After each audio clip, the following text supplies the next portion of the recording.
if you're a God-fearing Filipino and you are not into something which is destructive to your fellow men, you have absolutely nothing. I will die for you.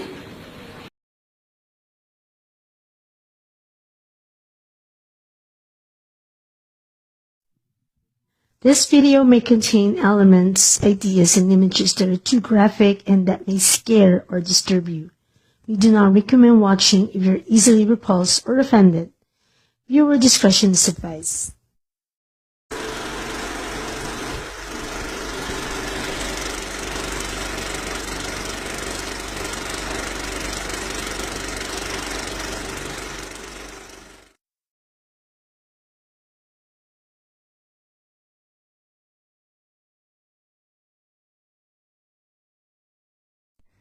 Sa nakalipas na mga araw, isang malaking kasinungalingan ang nalaman ng simbayan ng Pilipino. Ang tinutukoy ko ay tungkol sa Nagali, kung saan siniwalat dito ang katotohanan sa pagkatao ni Jesse Robredo. Ang taong inakala natin na malinis at matino ay may baho din palang tinatago. Sino po ba si Jesse Robredo? Ang Jesse na kilala ng mga taong totoong nakakakilala sa kanya noong nabubuhay pa siya. Hindi ang Jesse na kanilang hinubog sa mata ng taong bayan pagkatapos niyang masawi sa isang aksidente. Paano ba napasok ni Jesse Robredo ang politika? Si Jesse Robredo at si dating Congressman Luis Villafuerte ay magkamag-anak. Tiyuhin ni Jesse si Luis at si Luis ang dahilan kung bakit naging mayor si Jesse. Nang manalo si Jesse, gusto ni Luis na kontrolin ang kanyang pamangkin lalo na sa usaping weteng, kung saan ang nagpapatakbo sa Kamsur ay ang anak ni Luis na si Bong. Nang pumalag si Jesse sa gustuhan ng tiyuhin, naghiwalay sila at naging umpisa ito ng laban nila sa politika. Ang laging binabanggit na dahilan ni Jesse sa media kung bakit naghiwalay sila ng tiyuhin niya ay ang usaping wedding. Ayon kay Jesse, gusto ni Luis na may wedding sa Naga kung saan naman siya ay ayaw niya at nilalabanan niya ito kaya sila naghiwalay. Ang mga sinasabi ni Jesse ay walang katotohanan dahil nalipat lamang ang kontrol ng wedding sa Naga mula sa mga Villafuerte papunta sa kamay ng mga merkado kung saan ito ay kaibigan ni Jesse na si Eddie, ang kalaban ng mga Villafuerte pagdating sa wedding. Patuloy ang wedding sa Naga na pinapatakbo ni Ka Eddie at ng mga galamay niya sa ilalim ng proteksyon ni Jesse.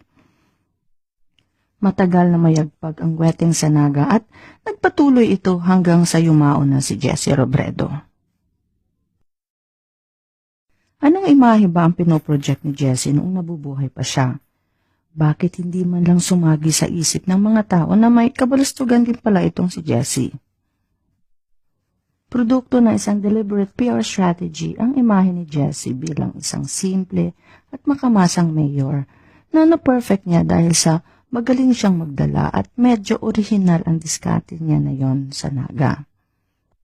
Ang pagsuot ng shorts, tsinelas, pagsilbing bumbero tuwing may sunog at pagwawalis sa kalye tuwing may bagyo ay bahagi ng perception engineering strategy na ito.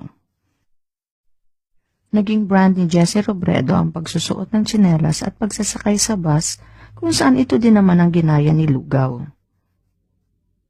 Subalit lingid sa kaalaman ng karamihan, marami ng negosyo at ari-arian ang naipundar ni Jesse sa Naga na nakapangalan lamang sa ilang dami niya na negosyante din sa Naga. Isa sa mga umasensong dami ni Jesse ay si Dayangdang Barangay Chairman William Del Rosario na kalaunan ay naging konsehal din ng syudad. Gumawa si Jesse ng isang matinding PR machinery na pinamumunuan ng ilang malalapit na kaibigan na journalist at PR men na kinabibilangan ni Gabby Bordado, Willie Preles, Joe Perez, Frank Mendoza at iba pa. Sila ang responsable sa pagsulat ng write-ups at pag-submit ng nominations para kay Jesse sa maraming award-giving bodies at sa pagbigay ng karampatang media mileage sa dating alkalde. Yung Ramon Magsaysay Award na naipanalo ni Jess ay dahil sa hirap at pagod ni Gabby Bordado na siyang nakadiskubre nito at humingi ng balato kay Jessie na mapapanalo ng cash prize na 50,000 USD. Hindi tinupad ni Jessie ang usapan at sa halip ay trip to Hong Kong lamang ang niregalo kay Gabby na siyang kinagalit ng misis nito na si Georgina. Habang tumatagal sa politika si Jessie, nadadagdagan o dumadami ang kanyang mga kaalyado. Isa na dito ay si Emil Aguinaldo. Si Emil Aguinaldo ay dating konsehal na kaalyado ni Jessie Robredo na transport leader at presidente ng grupong Piston. Nang makaupo si Emil, hindi nito maatim ang pamamalakad ni Jessie na dinidiktahan ng kanyang council kung ano ang gagawin, kaya nag-umpisang kumontra at maging kritiko si Emil sa pamamalakad ni Robredo. Sa kalaunan, tinuruan ni Jessie si Emil ng leksyon at tinanggal sa lineup noong sumunod na eleksyon. Naging vocal critic ni Jessie si Emil, sinilit nito at sinundan ang mga maanumalyang transaksyon ni Jessie at nagsampa ng 50+ graft cases laban kay Jessie sa ombudsman. Walang nangyari sa mga kaso ni Emil dahil malakas si Jessie sa administrasyon ni FBR at meron itong protector sa Office of the Ombudsman na si Attorney Francisco Pocoy Felizmenio. Pinatakbo ni Jessie si Pocoy sa City Council noong 1998 at nagsilbi ng isang termino. Maraming nakalkal na anomalya si Emil laban kay Jessie, kabilang dito ang mga koneksyon ni Jessie sa huwete at ang pagtanggap nito ng payola mula sa isang wedding lord na nangangalang Alex Tang na pinsang buo ng kanyang asawa na si Lenny. Noong 2008 nang bumiyahe si Emil patungong Maynila upang i-follow up ang mga kaso laban kay Jessie ay bigla na lamang itong naglaho at hindi na natagpuan hanggang ngayon. Isa sa mga pinoprotektahan din ni Jessie sa Naga ay ang kriminal at hitman na si Totoy Ona. Hindi nahuhuli at nakukulong ito si Ona at namamayagpag pa sa kanyang mga kriminal na gawain habang nasa kapangyarihan si Jessie Robredo. Dahil nga sa dumami ang mga koneksyon ni Jessie, dumami din ang mga taong nagtatrabaho para sa kanya. Isa sa mga tauhan ni Jessie Robredo na sangkot sa droga, una bilang user at kalaunan bilang pusher, ay si Naga City Councilor Fiel Rosales. Kalat sa buong Naga ang pagiging durugista at pusher ni Fiel, subalit tinotolerate siya ni Jessie kaya ito na mayagpag. Ang pinakamalaking drug lord sa Kamsur na number 1 sa PDEA watchlist ay si Victor Lorenzo Chinglo Rosales.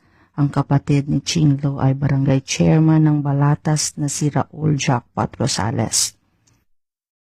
Noong 2010, kahit alam ng lahat na may balahid ng droga si Jackpot, pinatakbo pa rin ito at pinanalo ni Jessie Robredo bilang konsehal ng Naga. Ang masaklap, si Jackpot pa ang ginawang presiding officer ng Naga City Dangerous Drug Boards. Gayong kapatid nito ang most wanted na drug lord sa probinsya at minsan na rin nakulong si Jackpot dahil sa kasong droga. Iba talaga pag malakas at kaalyado ang leader, kahit hindi karapat dapat sa posisyon na ibibigay sa taong hindi dapat. Dahil sa imahe na pinoproject noon ni Jessie, isang honest at makamasa na tagapaglingkod ng bayan, may iisip ba ng mga tao na maraming naipundar na ari-arian si Jessie?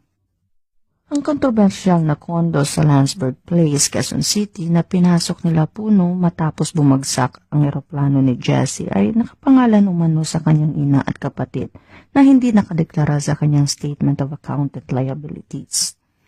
Ang katotohanan, si Jessie ang may-ari ng buong gusali na nagkahalaga sa higit na 1 bilyon at dami niya lamang si Rodolfo Ginhawa na siyang matalik niyang kaibigan.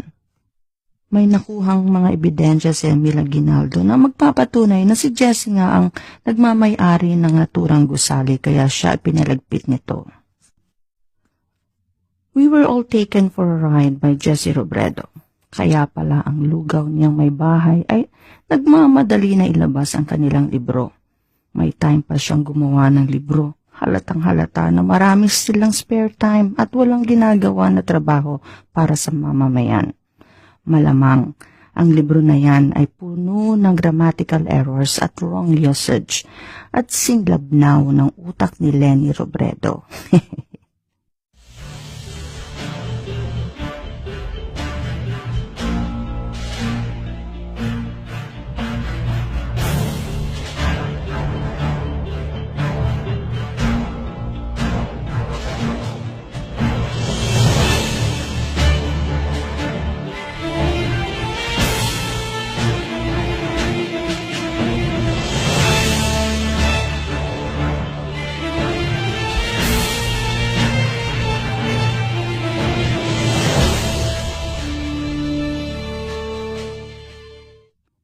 Kaya pala nakaipon ng 400 million para sa campaign funds.